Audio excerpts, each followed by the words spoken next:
রাত পোহালেই জাতীয় সংসদ নির্বাচন ও গণভোট অনুষ্ঠিত হবে। আমি এখন ঝিনাইদহ সরকারি বালক উচ্চ বিদ্যালয়ে ভোট কেন্দ্রে আছি। ঝিনাইদহ জেলার ৬টি উপজেলা নিয়ে ৪টি সংসদীয় আসন গঠিত এবং এই ৪টি আসনে জেলা প্রশাসন এবং নির্বাচন কমিশনের পক্ষ থেকে অবাধ, সুষ্ঠু এবং শান্তিপূর্ণভাবে ভোট গ্রহণ অনুষ্ঠিত করার জন্য সকল প্রস্তুতি সম্পন্ন করা হয়েছে।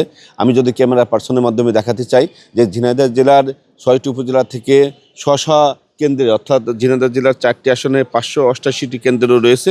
এই কেন্দ্রে ব্যালট পেপার সহ নির্বাচনী সামগ্রী দুপুরের মধ্যেই বিতরণ করা হবে বলে প্রশাসনের পক্ষ থেকে জানানো হয়েছে এবং এই সকল ভোট কেন্দ্রের মধ্যে ২৩৭টি কেন্দ্র অধিক গুরুত্বপূর্ণ নির্বাচিত করা হয়েছে প্রশাসনের পক্ষ থেকে।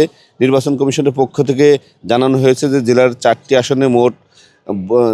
আসনে ভোট শান্তিপূর্ণভাবে অনুষ্ঠিত করার জন্য ১,৬৪৪ জন পুলিশ, ৭,৫৪৪ জন আনসার সদস্য সহ ভোট কেন্দ্রে এবং ভোটের মাঠে সেনাবাহিনী, বিজিবি, র্যাব, নির্বাহী ম্যাজিস্ট্রেট, জুডিশিয়াল ম্যাজিস্ট্রেট উপস্থিত থাকবেন এবং মোট প্রায় ১০,০০০ আইন শৃঙ্খলা বাহিনীর সদস্য দায়িত্ব পালন করবেন।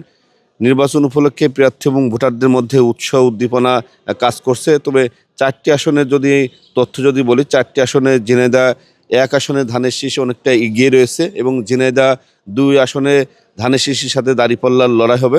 ঝিনাইদহ ৩ আসনে একইভাবে যে ধানের শীষের সাথে দাঁড়িপাল্লার লড়াই হবে। ঝিনাইদহ ৪ আসনে ত্রিমুখী লড়াই হবে, অর্থাৎ ধানের শীষের সাথে দাঁড়িপাল্লা এবং স্বতন্ত্র প্রার্থীর লড়াই হবে।